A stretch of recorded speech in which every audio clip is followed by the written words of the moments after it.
क्या शाकद्वीपीय ब्राह्मणों के वेद भिन्न होते हैं? ऐसा नहीं है।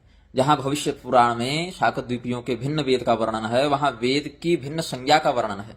जिस प्रकार से एक ही वेद अलग अलग घटनाक्रम से, अलग अलग काल सापेक्षता से, अलग अलग विधि सापेक्षता से अलग अलग संज्ञाओं को धारण करता है, वैसे ही यहां भी बात है। जैसे ब्राह्मण शब्द ही कहीं बाड़व, कहीं अग्रजन्मा, कहीं मुखज, कहीं द्विज इस प्रकार से वर्णित है। जैसे ब्राह्मण शब्द ही अन्य द्वीपों के सापेक्ष अलग अलग नामों को धारण करता है। जैसे कि ब्राह्मण शब्द ही शागत द्वीप में मग, भोजक इत्यादि संज्ञाओं को धारण करता है, वैसे ही ऋग्वेद, यजुर्वेद इत्यादि जो शब्द हैं श्रुति के लिए, वह शाकत द्वीप के आलोक में विश्व इत्यादि संज्ञाओं को धारण करते हैं। मगा वेद मधि यमते वेदांगास तेन ते स्मृता, इस प्रकार से भी शास्त्रीय वचन प्राप्त होता है। और भविष्य पुराण में ही यह वर्णन स्पष्ट रूप से मिलता है कि जो भगवान सूर्य के भोजक, ब्राह्मण, स्नापक इत्यादि होंगे, वह भी ऋग्वेद, यजुर्वेद इत्यादि में निष्णात होंगे। भोजका ब्राह्मणाश्चैव क्रियां कुर्युः प्रयत्नतः बहृचोत्थर्वणश्चैव छन्दोगोध्वर्युरेव च, इस प्रकार से यहां पर ऋग्वेद, यजुर्वेद, सामवेद, अथर्ववेद इत्यादि में ही निष्णात शाकद्वीपीय ब्राह्मण की बात है। तो यह समझना चाहिए, जैसे ब्राह्मण शब्द शाकद्वीप के आलोक में